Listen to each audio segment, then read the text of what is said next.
welcome to another edition of Pitch Brand Talk. Rakhi is just round the corner, and after that, we kickstart the entire festive season in India. We have a brand with us today who not just lights up the celebrations, but also leaves a sweet taste in your mouth. I'm very glad to welcome Kanchan Ajpal.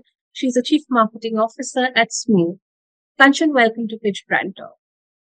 Thank you so much, Simran. Such a pleasure being here. Kanchan, I just want to start off with, S'more was launched in 2015. So it's going to be a decade since the launch of your brand.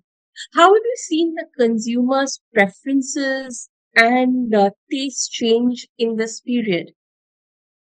So, Simran, in fact, when we launched the brand in 2015, we were one of the kind manufacturers who did Kovicha chocolates. Now, Kovicha chocolates are really high in cocoa butter content, and that is something which is more premium and is something that people have always aspired to buy, but did not know why price points and all of that have fallen into that bracket. So when we started, of course, we spent a lot of time and energy to educate the consumer why these products were called premium and why they were more expensive, or even the process of making them, and why cocoa butter is better than consuming a vegetable fat.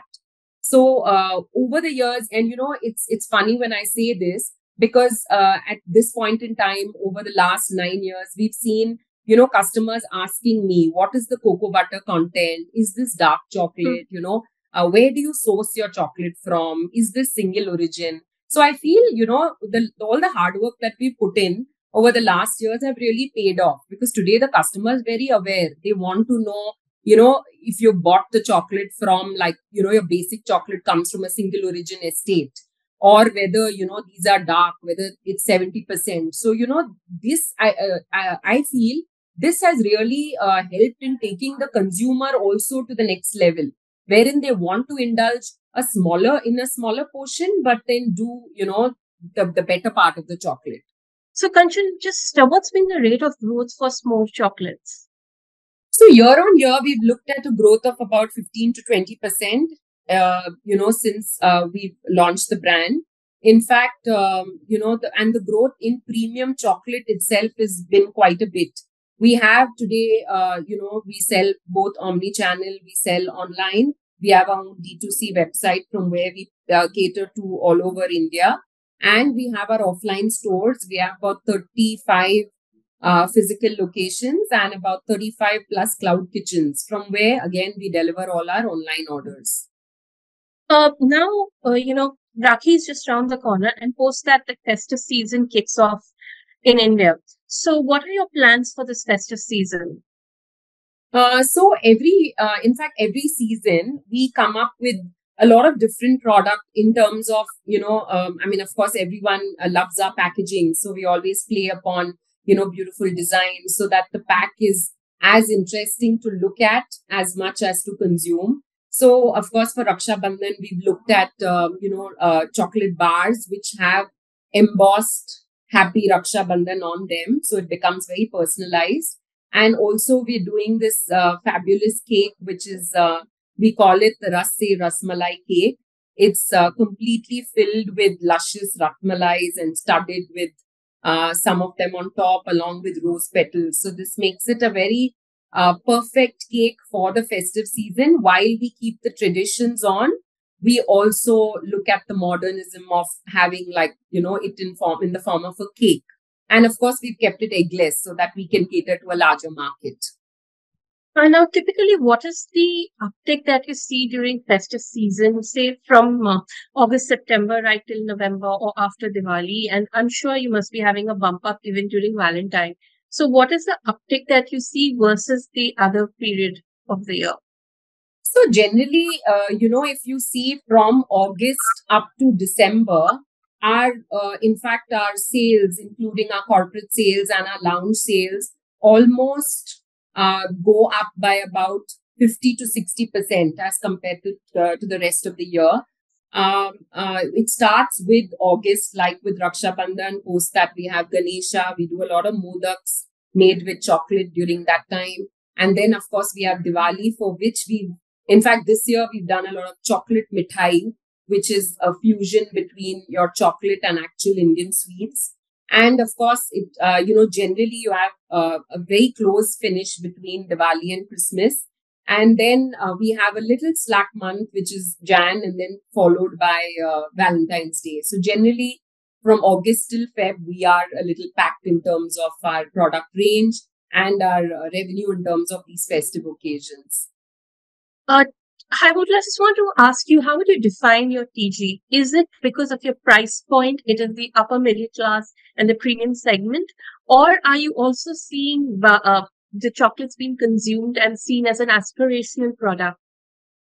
So, when we first launched the brand, we were doing an entire study on what kind of people we will be able to cater to. So in 2015, with our mindset, we felt that this would be a more upper middle class product, more premium, more mature, because we were doing a lot of couverture, we were doing a lot of dark chocolate. So it's funny enough to say that at this point in time, we see that a lot of Gen Z is actually investing in the brand. You have younger ones who know what they're buying, who know what they want.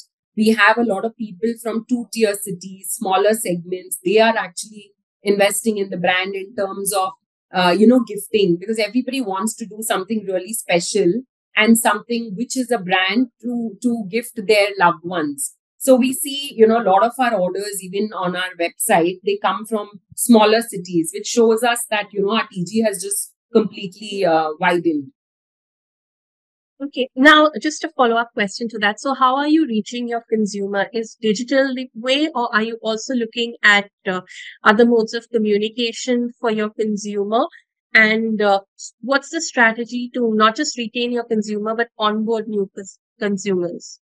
So, of course, during COVID, we realized that there's this sudden need for digital. We were very big on our offline stores. We had these really pretty looking stores where people can come and experience the product, experience a meal, experience our dessert. So it was all about, how you can indulge in a particular dessert with all the drama around it.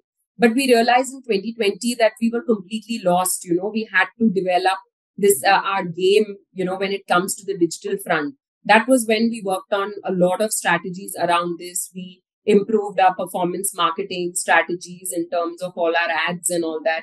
We try and reach different kinds of people through this. Of course, our social media, we're very big on social media because our product is so good looking that, sometimes the visuals that you put out there, the reels that we do and all the videos that we put up on YouTube, these gather us a lot of new customers. And of course, we keep doing a lot of events in our offline stores all over, whether it's Bombay, Pune, Bangalore, so that, more people can actually reach us and increase footfall both online and offline. So you mentioned offline and you also mentioned online earlier. So what's your presence? You can just expand. How much is your presence offline and online also? And are you looking at quick commerce and the Swiggy and Zomatos? So right now, if you look at Swiggy, Zomato, and our other online revenue, 40% of our revenue comes from online. The balance 60% comes from all our offline stores, wherein customers, like I said, come, either they're sitting and eating or they're buying product from us. So we see the mix is changing. I think online we're getting stronger and we have more people, ordering online. I think it's also the trust in the brand has developed. So people are happy to even sit out there and order because they've already tried the product and they know, how it tastes, how it looks. So, and yes, quick commerce is also growing so rapidly. So while we are, developing product for our quick commerce, the entire platform itself, like, smaller products, better price points, and more impulse buying kind of, products is what we are looking at to launch so that, we can put them on these platforms. You kind of preempted my next question. You use the word impulse, but another thing is that this is a category which is very, very big for gifting. Gifting would also mean personalization. So, how to ensure personalization, innovative products to deliver a very elevated consumer experience?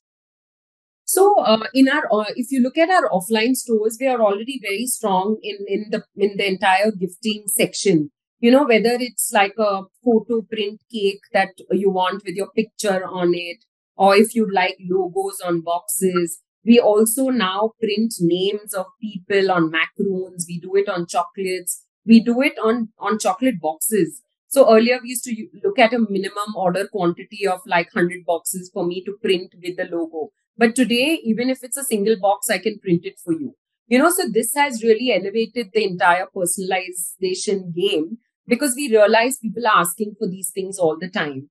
And even more so, it's not that we have a package and you just have to pick it up.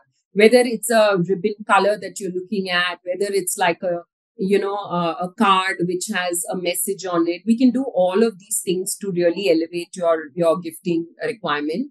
And we see consumers asking for these things all the time because even on our website when we put up product, we see people asking, can you do this for me? So we want that to happen. That's why we are developing, in fact, a new website, also to have this whole customization experience. So you choose your own chocolates in the box. If you come to our offline stores, you can do it, but you couldn't do it on a website. So now we want you to be able to choose what goes into the box or the hamper. So we feel that, customers now are very, very particular about what they want. So we want to be able to give those to them. What do you believe would be the key differentiator for S'more versus your competition? Because you have people like Pebble and also artisan chocolates and chocolates which are imported. So what's the key differentiator for S'more?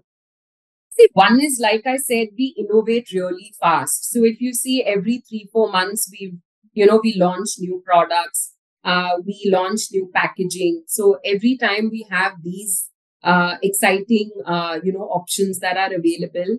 And another thing is like the customization. A lot of brands are not able to do this bit of customization, which we are able to. So that, makes us stand apart from our competitors, while they also do a lot of good product. But this is something that people come back to us when we say that we do this kind of customization. Looking ahead, what can we expect from S'more in terms of your products, in terms of innovative products, also in terms of your growth? What can we expect looking ahead? So, in the next few years, couple of years, we're looking at 50 plus stores. I mean, all over. While, of course, our online game will be elevated, on the journey. But we also feel that, our offline stores are the windows to the brand. People come, and we love the fact that they come and experience the entire.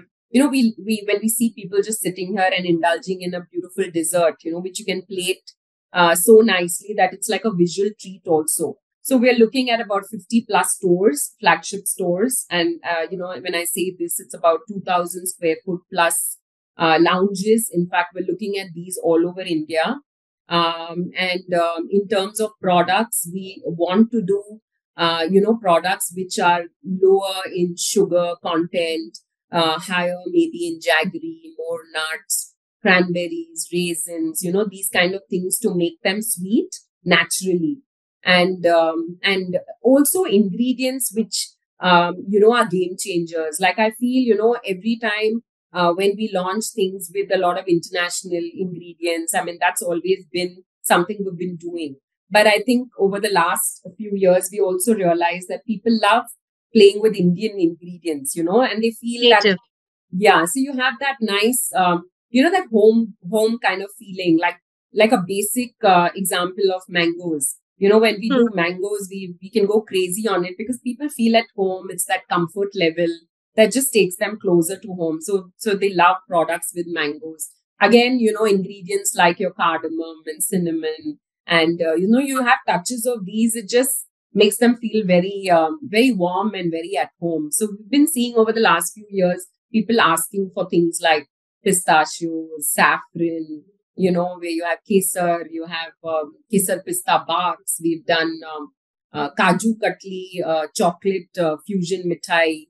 We've done rose petal, laddus. So things like that have really, and plus when we have Diwali and, these kind of Indian occasions, we can all the more pitch these products because I feel, while people like to be as modern as they can, that little traditionalism in them just, sparks out during times like this.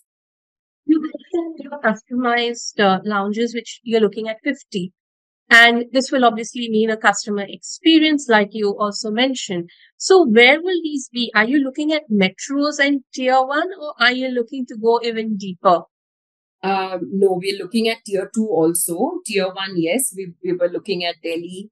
We wanted to look at Hyderabad also because we haven't stepped foot in Hyderabad. There's a huge market there. But yes, other cities like Ahmedabad, we're looking at Jaipur, Chandigarh, Lucknow, Surat, because we see that entire circle. There's a lot of, people asking us, like, if you do something like that in our city, it will really do well. So yes, while we are big on anywhere at the airport, we in fact have a store at the airport. So we've seen that, from the footfall there, we feel there's a dearth in of these kind of brands in such cities. And of course, Chennai. And thank you so much, Kanchan, for your time. It was lovely talking to you, and here's to more success for Small and a sweeter success. Thank you, Simran. It was a pleasure. I mean, it's an honor. In fact, every time I've been reading so much from the Exchange Media, such a pleasure to be on the platform itself. So thank you for having me here. Thank you so much.